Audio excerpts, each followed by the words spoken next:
nous sommes de retour sur le plateau de la Grande Team. Merci d'être avec nous. Première émission de la semaine et on a beaucoup de choses à vous proposer déjà. Ne vous inquiétez pas, on en aura tout au long de la semaine jusqu'à vendredi puisque la Grande Team, c'est du lundi au vendredi de 20h30 à 22h. On est disponible sur le canal 203, certaines 740, la TNT numéro 3 ou encore en téléchargeant l'application RTI Mobile. Alors n'hésitez pas à passer le message autour de vous puisque les amoureux de sport se trouvent partout dans le monde et de partout dans le monde, on peut nous contacter. Voilà, vous pouvez également vous exprimer sur la page Facebook de la 3 pour répondre notamment à la question LGT de ce soir. Je vous la rappelle, la Super League a-t-elle sa place dans l'environnement actuel du football européen? Eh bien, n'hésitez pas à vous exprimer. La page Facebook est à votre disposition. Et puis, tout à l'heure, le téléphone sera ouvert. Prenez tout de suite le numéro, oui. Comme ça, vous serez sûr d'être parmi les chanceux à pouvoir vous exprimer en direct dans la Grande Team. Il s'agit du 00225 27 21 59 93 99. Ne vous inquiétez pas, je vous donnerai le top départ au moment opportun. Notre Yellow est arrivé sur le plateau. Bonsoir Yellow. Bonsoir Tia. Comment allez-vous? Je vais très bien. Bon, vous n'êtes pas seul puisque vous avez tenu compagnie pendant quelques instants et vous vous êtes échauffé avec notre invité. Et il est l'heure de le recevoir. Le football ivoirien n'est pas qu'à Abidjan. Eh bien, à l'intérieur du pays, des clubs se construisent. C'est le cas de Bonon Football Club, dont le président Abdoul Diabaté est notre invité ce soir. Merci de l'accueillir comme il se doit.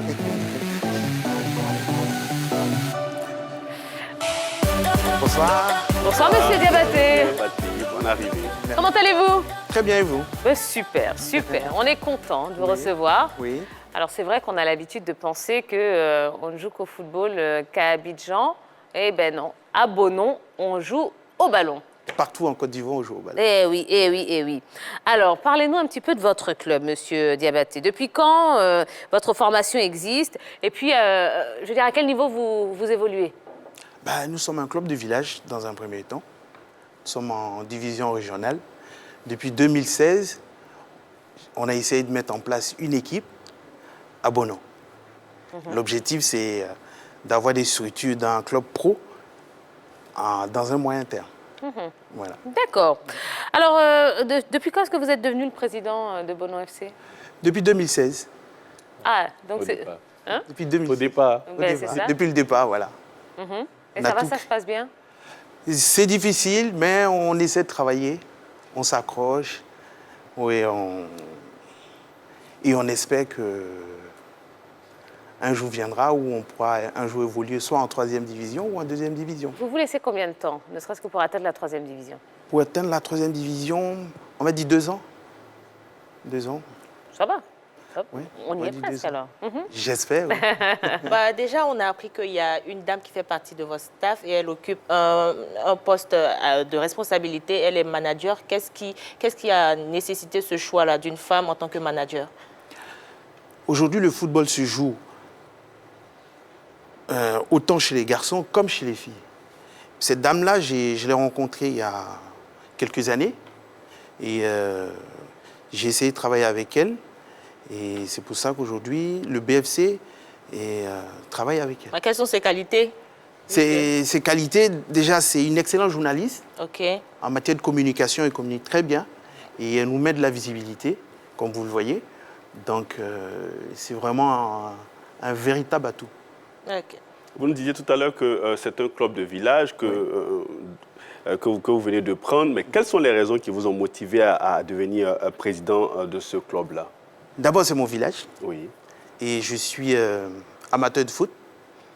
Et le besoin de ramener de la joie dans le cœur de mes parents au village, c'est ce qui me motive à investir dans le foot à Bonon. D'accord.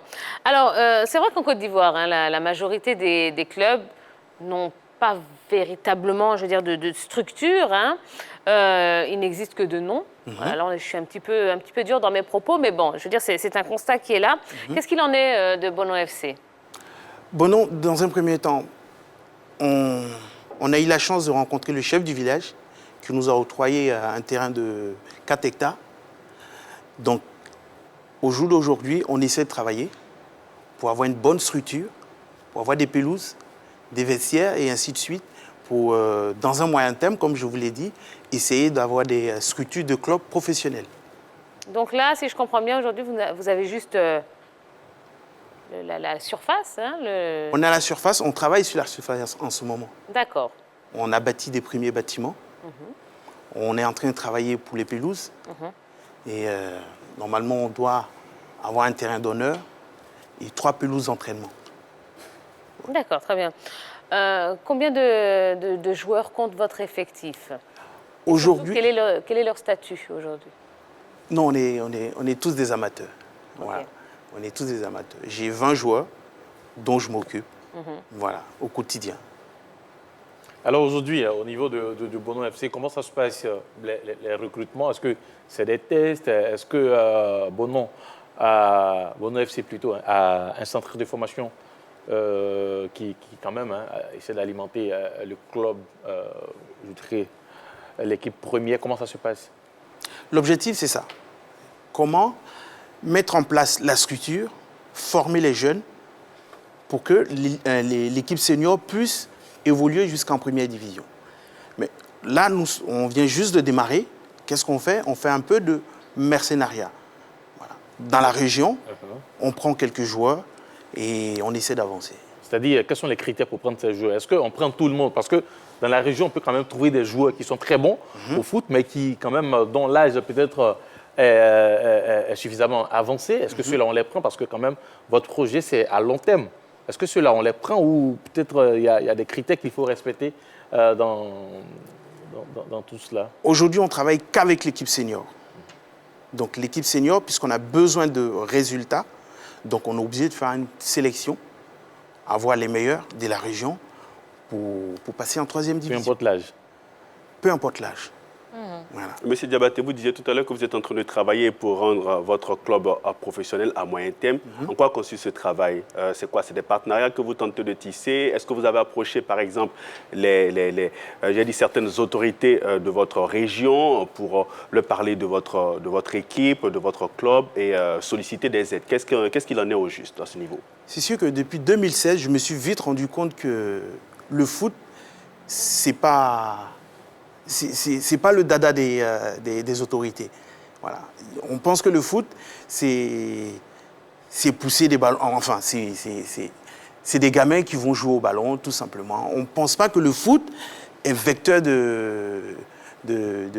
comment on appelle ça? Est porteur d'emploi ou est vecteur de développement et ainsi de suite. Vous voyez? Donc, aujourd'hui, on compte que sur nous-mêmes, c'est tout. On n'a pas d'aide. Aucune aide des collectivités locales? Non. On n'est pas les seuls dans le cas. Hein. Partout sur le pays, c'est comme ça. Est-ce que vous avez fait des démarches? Est-ce qu'il y a des démarches qui ont été entreprises par vous auprès de certaines structures pour obtenir quand même des aides? Auprès des autorités. Hein. Auprès des autorités, franchement dit non. Mais il se trouve qu'on les rencontre de temps en temps. Oui. On les rencontre, on essaie de leur expliquer si on peut avoir au moins de l'aide par rapport au déplacement des joueurs et tout, mais il n'y a jamais de retour par rapport à ça. Mais peut-être que faire des démarches de façon officielle pourra, pourquoi pas, changer les choses. Voilà pourquoi on s'est attaché le service de, comme vous l'avez dit tout à l'heure, Madame Koné. Donc j'ai envie de poser une dernière question. Finalement, sur quoi comptez-vous? Mais je vous en prie, même à la maison. Hein, sur quoi finalement comptez-vous pour pouvoir développer votre club D'abord le travail personnel. Et puisque le projet, il est bon, et donc moi j'ai foi à l'avenir, je sais que, et je souhaite avoir un partenaire très bientôt. Alors, est-ce que vous comptiez avoir aussi un club féminin de beau nom? Oui. Et comment cela se fera? D'abord, un club, il faut comprendre une chose. Pour avoir un club, il faut avoir des structures déjà. Et c'est pour ça qu'on travaille dans un premier temps. L'équipe senior, c'est la vitrine. Oui, aujourd'hui, on ne peut pas se permettre de prendre une équipe de filles ou des débutants, des cadets et ainsi de suite. Pourquoi? Parce qu'on n'a pas encore les structures pour ça. Voilà. Ok. D'accord. Alors, on imagine que vous avez été également touché par cette crise sanitaire Oui, et en l'absence de compétition. Comment est-ce que vous avez réussi à gérer votre club? C'est vraiment une situation vraiment catastrophique pour nous autres. Le Covid a fait beaucoup de dégâts à tous les niveaux. Les enfants sont restés chez eux durant toute une année. sans compétir. Et là, c'est la nouvelle saison. On ne sait pas si on va compétir ou pas, parce qu'on n'a aucune date de compétition. Mais est-ce que vous êtes prêt sur le plan sportif à compétir? Puisque vous ne vous êtes pas entraîné assez longtemps, il n'y a pas eu de compétition. Donc, est-ce que vous êtes... Là, ça fait 1 mois, on a repris la compétition.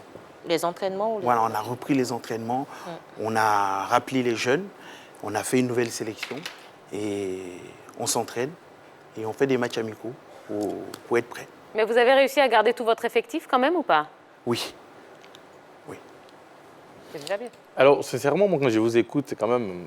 vous avez de très, très bonnes idées, de belles idées pour faire développer cette équipe. Vous avez, j'ai créé un bon projet, mais le véritable problème, ce sont les finances. Aujourd'hui, de façon concrète, est-ce que votre équipe a, j'ai créé les finances nécessaires pour essayer de boucler ou bien de gérer tout ce projet-là afin de mieux développer son équipe? De façon concrète, est-ce que vous avez les finances nécessaires pour aboutir à notre... Non, on n'a pas les finances nécessaires. Eh bien, comment vous comptez puisque c'est vrai, les idées sont là, hein, mais derrière, il faut quand même l'accompagnement financier pour pouvoir quand même finaliser ces projets. C'est pour ça qu'on travaille. On s'est attaché les services, comme je vous l'ai dit, une assistance pour nous coacher au maximum, pour voir où est-ce qu'on pouvait passer pour avoir des finances. Parce que l'objectif, c'est d'avoir des structures, des bonnes structures de clubs professionnels. Voilà. D'accord, vous êtes dans cette optique. Maintenant, parlons un peu du résultat depuis que vous évoluez dans la division régionale. Comment ça se passe? À quel niveau vous êtes? Comment vous trouvez un peu ce championnat régional? D'abord, on a commencé en district. Oui. On a commencé en 2000... parce que là, on est en 2021. En 2020, on n'a pas compéti. Oui. En 2019, on a joué en district. On a fini champion. On est monté en régional. Donc cette année, en cas de championnat, on joue le championnat régional pour pouvoir monter en 3e division. Et comment ça se passe? Vos joueurs arrivent à s'adapter au niveau de ce championnat? Déjà, il n'y a pas de championnat. Déjà, il n'y en a pas, parce que vous n'êtes pas plus compétit. Donc voilà. Non, je vous dis, même là, avec la nouvelle saison qui s'est mise en place et tout, on n'a aucune date. Il va y avoir championnat, il ne va pas avoir championnat, on ne sait pas. Voilà. Donc, vous voyez, c'est extrêmement difficile, c'est comme ça. Mais pendant ce temps, comment on fait pour entretenir l'équipe, puisque comme vous l'avez évoqué, on n'a aucune visibilité en ce qui concerne ce qui doit arriver dans le futur. Comment on entretient l'équipe? Est-ce que ce sont des matchs amicaux au niveau de la région? Est-ce que, voilà, qu'est-ce qu'on fait au niveau de Bono actuellement? Actuellement, c'est que des matchs amicaux. C'est que des matchs amicaux. Entre les équipes de la région? Entre les équipes de la région. Ou bien les équipes d'autres villages qui passent? Non, de la région, voilà. De la région. Des Dalois, des Boaflé, des Zionoula, Yamsokro et ainsi de suite. Oui. D'accord. On a vu une image, là, on va la revoir à l'écran. Donc, ce sont vos installations. Est-ce que vous pouvez nous expliquer un petit peu? C'est nos installations. Je me suis inspiré du centre de formation de l'OGC Nice en France. Comment est-ce qu'on va avoir des bâtiments sur toute une rangée? Et en face, comme vous le voyez, l'espace, on aura des aires de jeu là-dessus. Un terrain d'honneur et des terrains d'entraînement. D'accord. Et pourquoi avoir choisi le modèle de l'OGC Nice plutôt qu'un autre? Il y a un partenariat. Non, je ne sais pas. Je ne sais pas. Vous tendez une perche peut-être pour un éventuel partenariat? Si c'est une perche, tant mieux. Personnellement, alors pourquoi ce choix du modèle de l'OGC Nice? Simplement pour le design, voilà, tout simplement. Ah, vous avez cherché un petit peu, vous avez fouillé, et puis c'est celui-là qui vous a plu. J'ai vu, je me suis dit, bon, ça, c'est... On n'est pas un supporter inavoué, là? Non, pas de l'OGC Nice, l'Olympique de Marseille. Donc finalement, pourquoi ne pas s'inspirer de l'Olympique de Marseille, qui est un grand club? J'ai trouvé que Nice, c'était plus beau. Et voilà. Au moment où je m'inspirais, Nice, il venait de se mettre en place. Et je me suis dit, bon, là, ça va mal. Mais surtout que l'OGC Nice a déjà un partenariat avec un club ivoirien. Ah ouais, oui, avec le Racing. Exactement. Donc, ça ne gêne pas? Je ne sais pas. Vous avez peur parce que ça vous a plu. Voilà, je ne sais pas. Non? Bah déjà, avec le passage de la Covid-19, vous aviez dit tantôt que votre effectif n'avait pas bougé. Comment est-ce que vous vous y êtes pris? C'est-à-dire avec les finances, est-ce que vous avez donné de quoi manger à vos joueurs et tout? Parce qu'on sait qu'il y a des joueurs qui se plaignaient lors de la période de Covid-19 qu'ils ne recevaient aucune aide de leur club. Donc comment est-ce que vous avez fait en tant que président de club? Je vous comprends très bien. D'abord, il faut comprendre que le foot à l'intérieur du pays, c'est 100% du bénévolat. Ce n'est pas du professionnalisme, c'est pas on a des joueurs chaque fin du mois, ils ont une paye et ainsi de suite. Non. Vous voyez? Nous, on avait les joueurs en cité. Et lorsque le Covid a éclaté, qu'est-ce qu'on a fait? Ils sont repartis chez eux, tout simplement. On n'avait pas le choix. Et quand on a eu la possibilité, on a eu les échos comme quoi on pouvait reprendre, ils sont revenus. Là, ça fait 3 mois qu'on a repris. Ils sont revenus, ils sont en cité et on continue de travailler. Ah, ça. Et là, vous comptez combien de matchs amicaux disputés depuis la reprise? Depuis la reprise, il y a eu 4 matchs. 4 matchs. Oui, 4 matchs. Et comment ça se passe, les résultats? Comment vous trouvez la forme de votre équipe sur ce retour à la compétition? Là, c'est vrai qu'on est vraiment en train de chercher. On fait plus de détection qu'autre chose. Voilà. Donc, mais les gars, ça va. On a quand même un noyau. Ils s'en sortent quand même. Alors, la détection, c'est pour quoi? C'est pour créer une académie, finalement? Ou quel est l'objectif? Il y a 2 types de détection. Là, c'est l'équipe senior. Comment avoir une équipe compétitive rapidement pour pouvoir jouer en 3e, enfin, le championnat, pour pouvoir monter en 3e division. Après, lorsque les équipements seront fonctionnels, on fera de la détection, de la pure formation. C'est ce qu'on fera au BFC. Voilà. D'accord, très bien. Alors bon, vous l'avez dit, hein, votre objectif, c'est de monter déjà en 3e division. En 3e division. D'ici 2 ans. Vous aviez souhaité donc avoir une plateforme d'expression. Là, vous l'avez aujourd'hui grâce à la 3. Donc, si vous aviez un message à lancer, eh bien, à tous les partenaires éventuels qui pourraient être intéressés à vous accompagner dans cette aventure, qu'est-ce que vous leur diriez pour les motiver à le faire? Et ce sera donc votre dernière question, votre dernière intervention. Ben, déjà, je vous remercie pour la plateforme. Ben, on souhaite avoir un bon partenaire pour développer le BFC. Voilà. C'est tout? Les partenaires sont là, ils vous écoutent. Ah ben vous avez la J'espère qu'ils possibilité vous de écoutent. vendre votre équipe. Voilà. Mais déjà, grâce à vous, ils ont vu un peu notre vidéo. Ils ont vu qu'on est en pleine construction. Exactement. On a quelque chose de palpable. Donc, on est vraiment dans du sérieux. Voilà, je vais vous donner un petit coup de main. À vous, les investisseurs. Hein. Voilà, vous avez vu, le Beaunois donc FC, le Beaunon, pardon, FC, c'est un beau projet, voilà, avec de belles idées, une belle équipe, une équipe très performante.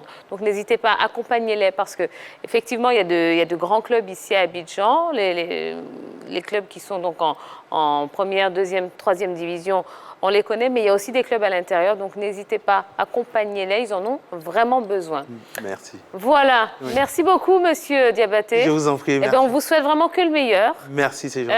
Et puis, on espère avoir l'occasion de venir vous voir pour vous suivre. Hein, j'espère. Et quand les travaux auront bien avancé, ou alors que vous reviendrez sur le plateau de la Grande Team pour nous présenter votre très beau projet. D'accord, ok, c'est gentil. Voilà. Allez, on va marquer une nouvelle pause, oui. Dans un instant, eh bien, on va récupérer notre ballot et notre dorgelès pour la dernière partie de l'émission. On va parler de la Super League, justement, et c'est à ce moment que vous pourrez vous exprimer, que vous pourrez répondre à la question LGT de ce soir. La Super League a-t-elle sa place dans l'environnement actuel du football européen? Donc ça, on va en parler dans quelques instants. Et puis un plus calé. Pourquoi je veux dire le petit calé? Pourquoi? Je ne sais pas. Ah, mais le petit calé, il est là. Le petit calé. Vous, le petit calé, pas moi. Un plus calé, c'est ce qui est prévu avant la fin de l'émission. Allez, ne bougez pas, on revient juste après la pub.